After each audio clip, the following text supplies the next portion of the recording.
Halo masyarakat, di video kali ini kita akan bahas lagi sebuah set-top box dari merek Tanaka, serinya T2 Jurassic, alat untuk menonton siaran TV digital menggunakan antena UHF.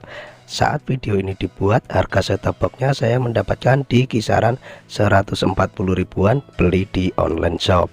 Untuk tampilan dashboardnya seperti ini, berwarna hitam dikombinasi dengan warna kemerah-merahan. Untuk tampilan dashboard bagian depannya ada keterangan seperti ini. Mulai dari kiri atas di sini ada tulisan Tanaka dari mereknya. Dari kanan atas di sini ada tulisan DVB T2 set-top box. Terus di bagian tengahnya ada tulisan T2 Jurassic dari serinya. Di bawahnya ada contoh gambar unitnya. Di sebelah samping kiri di sini ada fitur EWS, samping sebelah kanan ada maskot logo TV digitalnya. Terus di bagian bawah sebelah sini ada beberapa keterangan fiturnya, mulai dari DVB T2, MPEG, USB, WiFi dongle, time shift, PVR, Full HD, 1 IP, dan WiFi. Nanti kita coba tes untuk semua fiturnya. Di bagian dashboard sebelah sini ada QR code untuk kita bisa scan QR code dari e-garansinya. Terus di samping sebelah sini ada keterangan EWS-nya. Di samping sebelah sini ada keterangan beberapa antena dari merek Tanaka. Terus di samping sebelah sini ada beberapa keterangan seperti ini. Di bawah sini ada cap SNI-nya. Dan seperti ini untuk tampilan dashboard bagian belakangnya. Ada cap SNI, ada juga gambar TV tabungnya. Oke, langsung saja di sini kita unboxing untuk mengecek kelengkapan isi paketnya. Yang pertama di sini kita mendapatkan kartu garansi, masa berlakunya selama 1 tahun, tentunya syarat dan ketentuan untuk klaim garansinya berlaku. Terus di samping sebelah sini ada beberapa keterangan fungsi tombol pada set-top box-nya dan juga ada alamat service centernya. Selanjutnya di sini kita juga mendapatkan kabel RCA. Di sini kita juga mendapatkan power adapter untuk ukurannya 5 volt 1,5 ampere. Selanjutnya di sini kita mendapatkan 2 baterai AAA untuk remote-nya. Oke, selanjutnya di sini kita juga mendapatkan remote untuk set-top box-nya. Untuk bentuk dari remote set-top box-nya mempunyai ciri khas remote set-top box dari Tanaka. Bentuknya seperti ini. Terus di bagian bawah sini ada logo AAA dari merek Tanaka. Oke, jadi di sini tentunya kita juga mendapatkan unit set-top box-nya. Untuk warna dari unit set-top box-nya berwarna hitam hampir di keseluruhan bagian. Terus untuk bahan materialnya di sini menggunakan plat besi. Di bagian atas sebelah sini ada lubang sirkulasi udara. Samping sebelah kiri juga ada lubang sirkulasi udara. Samping sebelah kanan juga ada lubang sirkulasi udara. Di bagian bawahnya juga ada lubang sirkulasi udara. Terus di sini juga ada stiker seperti ini, 2 QR code dan juga cap SNI-nya. Dan seperti ini untuk tampilan bagian depan dari set-top box-nya. Di bagian sebelah sini ada panel layar LED-nya. Terus di sebelah sini ada lampu indikator power, ada juga lampu indikator signal. Nanti berwarna hijau kalau set-top box sudah nyala. Selanjutnya di sebelah sini ada tombol power, ada tombol menu, ada tombol OK, ada tombol CH- dan juga ada tombol CH+ untuk pergantian channel. Terus di sebelah sini ada volume min dan volume plus untuk mengecilkan dan membesarkan volume. Di sebelah sini ada tulisan dari mereknya Tanaka. Dan seperti ini untuk tampilan bagian belakang dari set-top box-nya. Mulai dari kiri di sini ada lubang RF in buat nyolokin kabel antena, RF out, ada juga 2 lubang untuk USB. Terus di sebelah sini ada lubang HDMI dan di sebelah sini ada lubang untuk kabel RCA-nya. Dan di sebelah sini lubang powernya DC 5 volt. Oke, selanjutnya di sini untuk instalasi agar set-top box kita bisa terhubung ke semua jenis TV, kita bisa gunakan kabel RCA. Untuk kabel RCA-nya kita colokkan di set-top box, kita menyesuaikan warna, kuning colok di kuning, putih colok di putih, dan merah kita colok di merah. Terus untuk ujung kabel satunya lagi kita colokkan di lubang RCA yang ada di TV kita. Kita tinggal menyesuaikan saja warnanya. Selanjutnya di sini untuk TV yang sudah support menggunakan kabel HDMI, saya sarankan pakai kabel HDMI agar hasil gambarnya lebih maksimal. Untuk penggunaannya gampang, kita tinggal colokkan kabel HDMI di lubang HDMI yang ada di set-top box-nya. Terus ujung kabel satunya lagi kita colokkan di lubang HDMI yang ada di TV kita. Untuk kabel HDMI di sini kita belinya terpisah. Oke, jadi di sini kalau kalian ingin menggunakan kabel HDMI, saya sarankan untuk kabel RCA-nya kita copot saja. Jadi kita di sini pilih salah satu, menggunakan kabel HDMI atau menggunakan kabel RCA. Di sini kita pilih kabel HDMI. Selanjutnya di sini untuk kabel antena kita tidak colokkan di TV ya, kita langsung colokkan di set-top box-nya. Kita tinggal colokkan di lubang RF in yang ada di ujung paling kiri di set-top box-nya di sebelah sini seperti ini. Oke, selanjutnya di sini untuk power adaptornya, untuk kepala power adaptornya kita jangan colokkan dulu di listrik. Kita colokkan di bagian ininya dulu di set-top box. Bagian kecilnya ini kita colokkan di lubang DC 5 volt yang ada di set-top box. Untuk power adaptornya kita jangan colokkan dulu di colokan listrik. Kita atur dulu layar TV kita. Oke, sebelum menghidupkan set-top box-nya kita atur dulu layar TV kita menggunakan remote TV. Untuk pengguna TV tabung, klik tombol api yang ada di remote TV. Untuk pengguna TV LED, klik tombol input yang ada di remote TV. Untuk TV LED yang menggunakan kabel RCA, sumber input di sini kita pilih AV. Untuk TV LED yang menggunakan kabel HDMI, sumber input pilih HDMI terus klik OK. Oke, jadi di sini untuk pertama kali menghidupkan set-top box-nya kita cukup colokkan kepala power adaptornya ke colokan listrik yang ada di rumah kita. Nah, nanti kalau sudah selesai instalasi, untuk menghidupkan dan mematikan set-top box-nya kita cukup menggunakan remote set-top box-nya aja. Dan seperti ini saat pertama kali set-top box kita hidupkan. Di sini langsung kita ditampilkan menu untuk isi kode pos.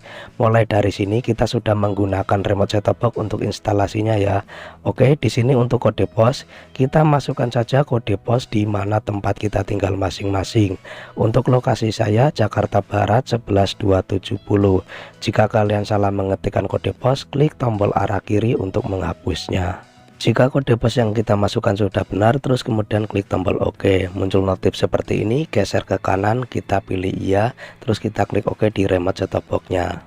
Oke, jadi di sini setelah kita masukkan kode pos, di sini langsung pencarian otomatis sinyal TV digitalnya ya.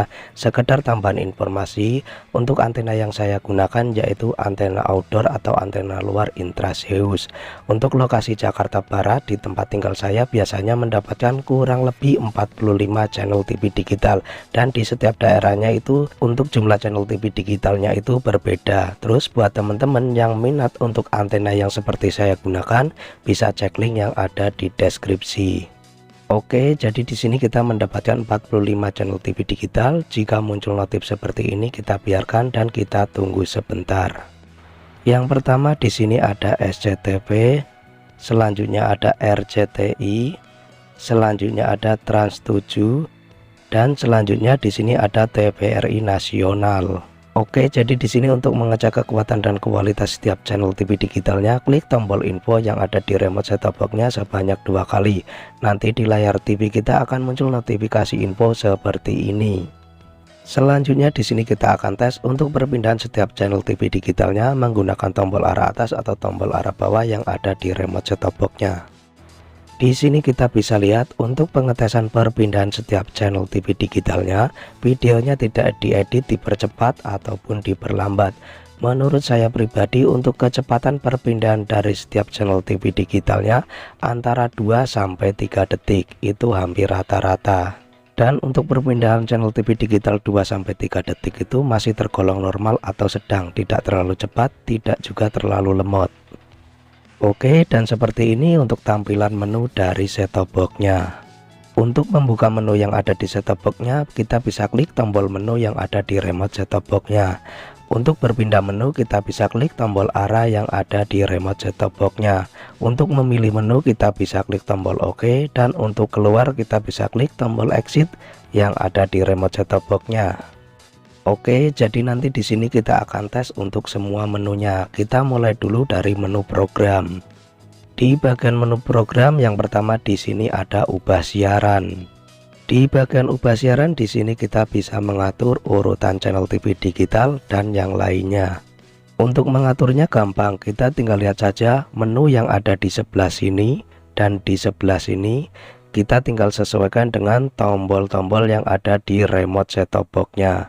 Selanjutnya kita pindah di panduan program.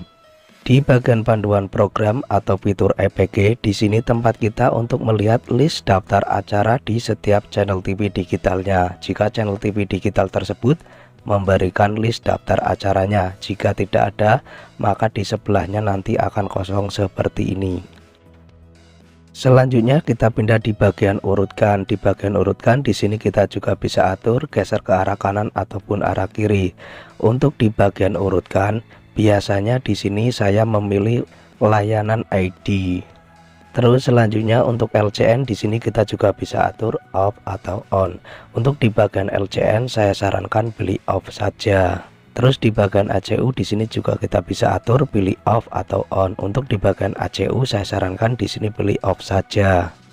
Selanjutnya untuk lingkup volume di sini kita tidak utak-atik, biarkan seperti bawaan set-top box-nya saja, yaitu global. Oke, selanjutnya di sini kita pindah di menu pencarian. Di bagian menu pencarian di sini tempat kita untuk pencarian ulang sinyal TV digitalnya secara otomatis ataupun manual. Untuk yang secara manual kita geser ke bawah di bagian cari manual, terus kemudian kita klik OK. Selanjutnya di sini kita tinggal masukkan saluran atau mux TV digitalnya atau bisa menggunakan frekuensi TV digitalnya. Jika sudah, geser ke bawah di bagian mulai kita klik OK. Untuk pencarian ulang siaran TV digital secara otomatis, kalian bisa ikutin langkah-langkah berikut. Yang pertama di sini untuk FTA saja kita pilih semua.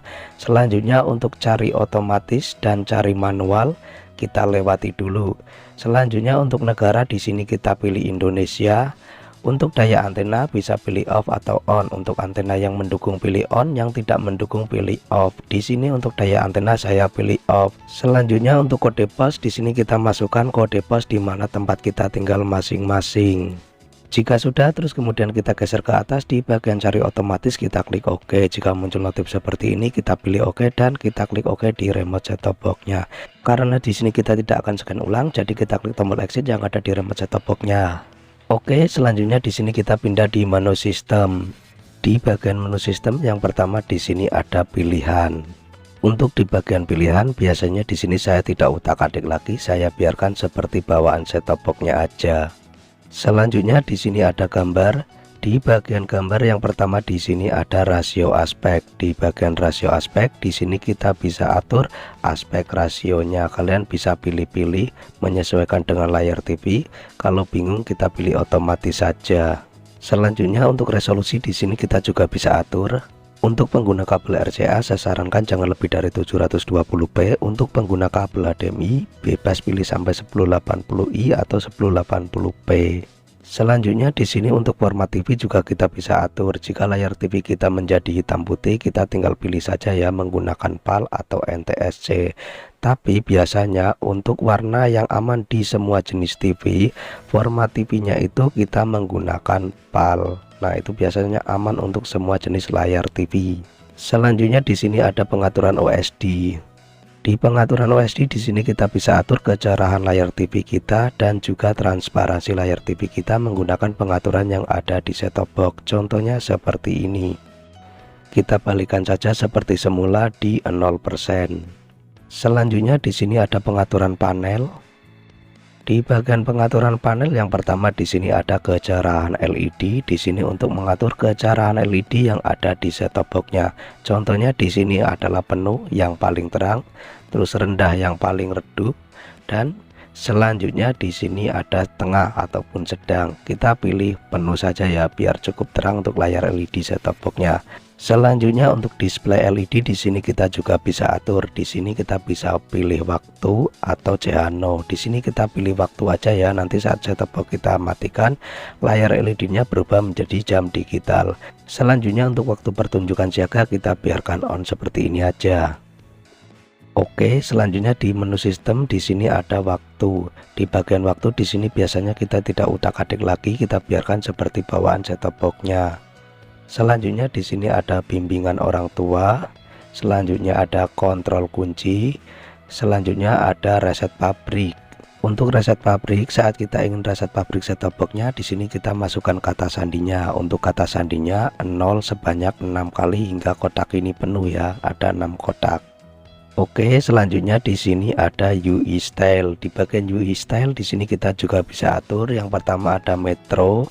kita geser ke kanan atau ke kiri. Di sini selanjutnya ada menu klasik. Untuk yang menu klasik seperti ini ya, kita balik lagi ke UI Style, terus kita balikan lagi ke menu Metro atau tampilan menu Metro seperti ini.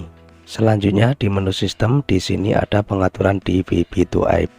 Di bagian pengaturan DVB-to-IP di sini kita untuk mengatur fitur DVB-to-IP-nya. Nanti kita juga tutorialkan. Oke, selanjutnya di sini kita pindah di menu USB. Di bagian menu USB yang pertama di sini ada pusat media. Di bagian pusat media di sini tempat kita untuk membaca file video, musik atau gambar yang tersimpan di flash disk dan kita hubungkan ke set-top box. Selanjutnya di sini ada media BVR. Di bagian media BVR di sini tempat kita untuk membuka atau membaca file video hasil rekod layar TV kita yang tersimpan di USB ataupun flash disk. Selanjutnya di sini ada manajemen BVR. Di sini tempat kita untuk mengatur fitur time shift dan rekod layar TV-nya. Di sini tempatnya. Oke, selanjutnya kita pindah ke menu app. Di bagian menu app di sini tempat kita untuk membuka fitur aplikasi online-nya ya. Berkumpul semua di sini di menu app untuk aplikasi online-nya. Oke, selanjutnya di sini untuk menu cuaca, IPTV, YouTube dan MyTube. Untuk menggunakan menu ini kita harus terhubung di internet. Sebenarnya sama aja seperti yang ada di dalam menu app. Selanjutnya kita pindah ke menu WiFi. Di bagian menu WiFi di sini tempat kita untuk menghubungkan set-top box ke internet, yaitu kita harus beli alat tambahan namanya dongle WiFi. Untuk dongle WiFi yang cocok di set-top box Tanaka T2 Jurassic, yang penting chipset dari dongle-nya MT7601. Oke, untuk penggunaannya gampang ya, kita tinggal colokan dongle WiFi-nya di set-top box di bagian port USB belakang. Ada dua port USB di bagian belakang, kita tinggal colokan saja dongle WiFi-nya seperti ini. Setelah dongle WiFi-nya terpasang, untuk memperbarui list WiFi yang aktif di sekitar kita, caranya gampang. Kita tinggal lihat menu warna hijau yang ada di sebelah sini. Terus kita tinggal sesuaikan dengan tombol warna hijau yang ada di remote set-top box-nya. Fungsinya untuk memperbarui list WiFi yang aktif di sekitar kita. Oke, buat kalian yang mempunyai WiFi rumah, kalian tinggal pilih saja mana WiFi rumah kalian dan masukkan kata sandinya. Terus buat kita yang tidak mempunyai WiFi rumah, tenang, ada solusinya. Kita bisa gunakan HP kita. Kita jadikan hotspot WiFi. Untuk penggunaannya gampang ya. Kita buka menu setelan yang ada di handphone kita. Setelah terbuka, scroll ke bawah, pilih di bagian hotspot portable. Setelah terbuka, sebelum mengaktifkannya kita atur dulu hotspot portable-nya. Kita klik di sebelah sini. Di sini kita untuk memastikan nama dari hotspot WiFi yang akan kita aktifkan dan kata sandinya nanti kita masukkan harus sama persis seperti yang ada di HP. Jika sudah, kita klik centang yang ada di sebelah sini. Selanjutnya di sini kita tinggal aktifkan hotspot portable atau hotspot WiFi dari HP-nya. Di sini untuk hotspot portable-nya sudah aktif. Saat ingin mengaktifkan hotspot portable, ingat data internet yang ada di handphone kita juga harus aktif ya. Selanjutnya di sini jika hotspot WiFi dari HP yang telah kita aktifkan belum muncul, nggak usah khawatir. Kita lihat saja menu warna hijau yang ada di sini. Terus kita tinggal sesuaikan dengan tombol warna hijau yang ada di remote set-top box-nya. Fungsinya untuk memperbarui list WiFi yang aktif di sekitar kita. Oke, jadi di sini untuk hotspot WiFi yang telah kita aktifkan sudah muncul, ada di nomor 2 yaitu namanya TC Mancing. Kita geser ke bawah di bagian nomor 2 di TC Mancing, kita klik OK. Selanjutnya jika muncul notif seperti ini, geser ke atas, klik OK di bagian kata sandi. Nanti akan muncul papan keyboard seperti ini. Untuk mengatur papan keyboardnya gampang, kita lihat saja menu warna yang ada di sebelah sini. Terus kita tinggal sesuaikan dengan tombol warna yang ada di remote set-top box-nya. Di sini untuk kata sandi yang menggunakan nomor, kita juga bisa langsung klik tombol nomor yang ada di remote set-top box-nya. Oke, langsung saja di sini kita masukkan kata sandinya. Ingat untuk kata sandinya harus sama persis ya, entah huruf besar kecil, nomor, titik, koma dan lain-lain. Jika sudah, kita bisa geser di papan keyboardnya ke bagian OK yang ada di sebelah sini, atau kita bisa langsung klik tombol kuning yang ada di remote set-top box-nya. Selanjutnya di sini kita geser ke bawah di bagian simpan, kita klik OK dan kita tunggu sebentar. Di sini untuk set-top box-nya sudah terhubung ke hotspot WiFi yang telah kita aktifkan, ada tanda centangnya seperti ini. Biasanya saat pertama kali set-top box terhubung ke internet, entah menggunakan hotspot WiFi ataupun WiFi rumah, dia di sini statusnya terhubung, terus nanti akan muncul notif update software. Nah, kalian klik aja iya untuk update software terbarunya. Karena di sini kita sudah update, notifnya tidak muncul lagi. Oke, selanjutnya di sini sebelum kita melakukan pengetesan fitur aplikasi online-nya, kita lanjut dulu untuk pengetesan menunya. Kita pindah di menu meningkatkan. Di bagian menu meningkatkan yang pertama di sini ada peningkatan USB atau upgrade secara offline menggunakan flash disk, dan kita harus punya file upgrade-nya juga. Selanjutnya di sini ada peningkatan via internet, yaitu kita bisa upgrade set-top box-nya secara online atau set-top box yang sudah terhubung ke internet melalui dongle WiFi terhubung ke WiFi rumah ataupun hotspot WiFi dari HP. Oke, untuk peningkatan via internet atau upgrade software menggunakan internet di set-top box-nya, di sini kita atur dulu sebentar. Kita geser ke atas, di bagian kita pilih semua. Selanjutnya geser ke bawah di bagian protokol, kita di sini biarkan HTTP, terus geser ke bawah di bagian mulai kita klik OK. Di sini kita bisa lihat karena kita sudah upgrade softwarenya, maka muncul notifnya firmware saat ini adalah yang terbaru. Buat kalian yang belum upgrade, di sini ya untuk upgrade ulang software terbarunya. Selanjutnya kita pindah di menu informasi. Di bagian sistem informasi, di sini kita bisa lihat model T2IND titik, aplikasi 1.00 dan seterusnya. Waktu membangun di sini tahun 2023, bulan 8, tanggal 17. Ini adalah software terbaru dari Tanaka T2 Jurassic. Dan untuk chipsetnya kita lihat dari tampilan menu dan lainnya, Tanaka T2 Jurassic menggunakan chipset GX atau Quoxing. Oke, selanjutnya di sini karena set-top box kita sudah terhubung ke internet, langsung saja kita coba tes untuk fitur online-nya atau aplikasi online-nya. Kita bisa coba di bagian luar menu yang ada di sini, atau kita bisa geser langsung kalau mau lebih komplit di bagian menu apps. Dia untuk fitur online-nya terkumpul di dalam satu menu, yaitu di menu apps. Di bagian menu apps yang pertama di sini ada aplikasi video. Kita coba dulu di aplikasi video. Setelah terbuka di sini kita bisa geser ke kanan untuk memilih salah satu videonya, atau kita bisa geser ke kiri lagi untuk memilih menunya. Contohnya di sini saya pilih menu movies. Setelah terbuka kita geser ke kanan untuk memilih videonya. Selanjutnya kita klik OK dan kita tunggu sebentar. Jika sudah terbuka lagi kita klik OK lagi. Di sini untuk video online dari aplikasi video berputar dengan lancar. Selanjutnya kita pindah di aplikasi TikTok. Setelah terbuka di sini kita geser ke kanan untuk memilih salah satu videonya. Di sini kita bisa lihat video online dari aplikasi TikTok juga lancar. Oke, selanjutnya di sini kita pindah di aplikasi Al-Qur'an. Untuk aplikasi Al-Qur'an di sini tidak ada videonya ya, hanya ada beberapa daftar urutan suratnya. Jadi kalau kita pilih salah satu, nanti akan muncul suara dari salah satu surat yang kita putar. Selanjutnya kita pindah di aplikasi WeTV. Setelah terbuka kita geser ke kanan untuk memilih salah satu videonya, atau kita geser ke kiri lagi untuk memilih menunya. Contohnya di sini saya akan pilih menu horor. Setelah terbuka kita geser ke kanan untuk memilih salah satu videonya. Contohnya yang ini, kita klik OK. Setelah terbuka lagi di sini kita tinggal pilih salah satu episodenya. Contohnya di sini kita pilih episode 3, terus kita tunggu sebentar. Di sini kita bisa lihat untuk video online dari aplikasi WeTV juga lancar. Selanjutnya kita pindah di aplikasi IPTV. Setelah terbuka di sini ada My IPTV, kita klik OK lagi. Untuk aplikasi IPTV di sini kosong. Jadi buat kalian yang mempunyai file IPTV, dari sini kita untuk memasukkannya. Selanjutnya kita pindah di aplikasi MyTube. Setelah terbuka di sini kita tinggal pilih salah satu menunya. Contohnya di sini saya pilih hiburan. Setelah terbuka lagi di sini kita bisa geser ke kanan untuk memilih salah satu videonya. Di sini kita bisa lihat untuk video online dari aplikasi MyTube juga lancar. Selanjutnya kita pindah di aplikasi YouTube. Setelah terbuka, sebelum memilih salah satu videonya kita bisa atur dulu untuk mengaturnya. Lihat menu warna merah yang ada di sini, terus kita tinggal sesuaikan dengan tombol warna merah yang ada di remote set-top box-nya.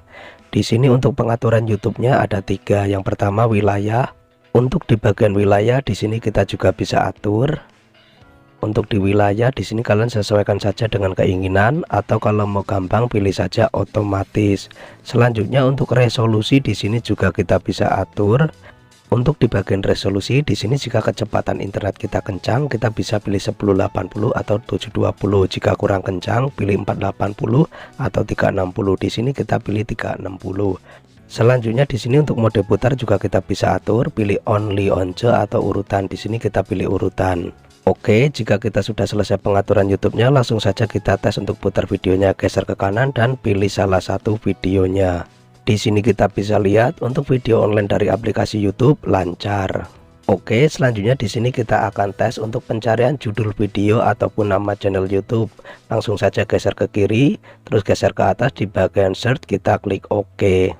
Setelah muncul papan keyboard seperti ini, kita tinggal ketikkan saja kata kunci yang ingin kita cari. Contohnya di sini saya ingin mencari channel YouTube saya satunya lagi, yaitu TC Mancing.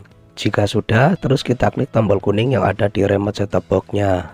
Setelah terbuka, kita geser ke kanan untuk memilih salah satu videonya. Di sini kita bisa lihat video online dari hasil pencarian aplikasi YouTube juga lancar. Selanjutnya kita pindah di aplikasi YouTube Kids. Setelah terbuka, geser ke kanan untuk memilih salah satu videonya. Setelah terbuka lagi, di sini kita pilih lagi salah satu videonya. Di sini kita bisa lihat video online dari aplikasi YouTube Kids juga lancar. Selanjutnya kita pindah di aplikasi cuaca. Di aplikasi cuaca di sini kita bisa lihat berfungsi dengan normal. Selanjutnya kita pindah di SPCast. Setelah SPCast terbuka, di sini akan muncul notif seperti ini, name T2IND. Mungkin aplikasinya T2IND di Play Store, tapi saya sudah cari dengan kata kunci T2IND, tidak ada di Play Store ya. Bahkan dengan aplikasi Supercast pun tidak bisa terhubung. Di sini saya sudah coba beberapa aplikasi yang cocok untuk set-top box Tanaka T2 Jurassic, yaitu aplikasi VLC. Seperti ini untuk aplikasinya ya, kalian bisa download di Play Store. Kegunaan aplikasi VLC agar kita bisa menggunakan fitur DVB-to-IP di set-top box-nya.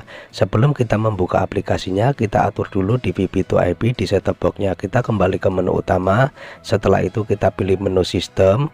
Setelah terbuka, kita scroll ke bawah. Terus kita pilih pengaturan DVB-to-IP, kita klik OK. Setelah terbuka, untuk mengaturnya kalian bisa ikutin langkah-langkah berikut. Mode DVB-to-IP di sini kita pilih on. Operasi yang bertentangan kita pilih aktifkan. Prioritas DVB-to-IP kita pilih sangat lancar. Kontrol klien di sini kita pilih mandiri. Selanjutnya geser ke bawah di bagian simpan kita klik OK. Oke, selanjutnya di sini jika kita sudah atur DVB-to-IP yang ada di set-top box, sebelum membuka aplikasi VLC, di sini ada hal penting yang harus kalian ketahui. Untuk aplikasi VLC ini kita tidak bisa langsung menggunakan hotspot WiFi dari HP terus kita sambungkan ke set-top box ya. Jadi di sini kita harus menghubungkan set-top box ke WiFi rumah yang sama. Contoh set-top box terhubung di WiFi A, maka HP juga harus terhubung di WiFi A. Atau cara yang kedua, kita bisa gunakan hotspot WiFi dari HP yang lain. Contohnya, set-top box terhubung ke hotspot WiFi HP kedua, HP yang ini juga harus terhubung ke hotspot WiFi HP kedua. Jika sudah, selanjutnya buat kita yang sudah download aplikasinya, langsung saja kita buka aplikasi VLC-nya. Dan seperti ini untuk saat pertama kali aplikasi VLC-nya dibuka. Di sini kita langsung saja klik selanjutnya. Kita klik selanjutnya lagi. Kita klik izinkan jika muncul notif seperti ini. Terus kita klik selanjutnya lagi. Terus kita klik di bagian selesai. Kita tunggu sebentar. Jika muncul notif seperti ini, kita klik saja iya. Terus selanjutnya di sini kita tunggu lagi sebentar. Jika sudah, selanjutnya kita klik di bagian menu telusuri di sebelah sini. Kita tunggu sebentar. Nah, ini untuk menu T2 nya sudah muncul, kita langsung klik saja di sebelah sini. Terus selanjutnya kita klik lagi di bagian menu TV. Setelah terbuka, di sini kita scroll ke bawah untuk memilih salah satu channel TV digital yang ingin kita tonton di HP. Contohnya di sini kita pilih RCTI. Jika muncul notif seperti ini, kita klik selanjutnya. terus kita klik selanjutnya lagi, kita klik selanjutnya lagi, kita klik selanjutnya, kita klik selanjutnya, terus kita klik tutup. Di sini untuk siaran TV digitalnya berputar lancar di HP. Terus di sini kita juga bisa nonton channel TV digital berbeda tapi yang masih dalam satu frekuensi atau satu MUX. Contohnya GTV dan RCTI. Oke, selanjutnya di sini kalau kita sudah tidak ingin menggunakan fitur DVB-to-IP, kita matikan. Kita kembali ke menu utama, pilih menu sistem, geser ke bawah, pilih di pengaturan DVB-to-IP. Terus di bagian mode DVB-to-IP kita pilih off, geser ke bawah, di bagian simpan kita klik OK. Yap, sampai di sini dulu video pembahasan dari set-top box DVB T2 Tanaka T2 Jurassic. Sedikit tambahan informasi, sebelum video ini dibuat saya sudah melakukan pengetesan set-top box-nya, kita nyalakan selama 10 jam nonstop dan suhu bodi dari set-top box-nya selama pengetesan itu hangat aja. Terus untuk dongle wifi-nya di sini kita belinya terpisah. Buat teman-teman yang minat bisa cek link yang ada di deskripsi. Mudah-mudahan video kali ini bermanfaat dan mudah-mudahan video kali ini gampang dimengerti untuk semua kalangan. Like jika suka dengan video ini dan dislike aja buat yang nggak suka. Terima kasih dan kita ketemu lagi di video berikutnya.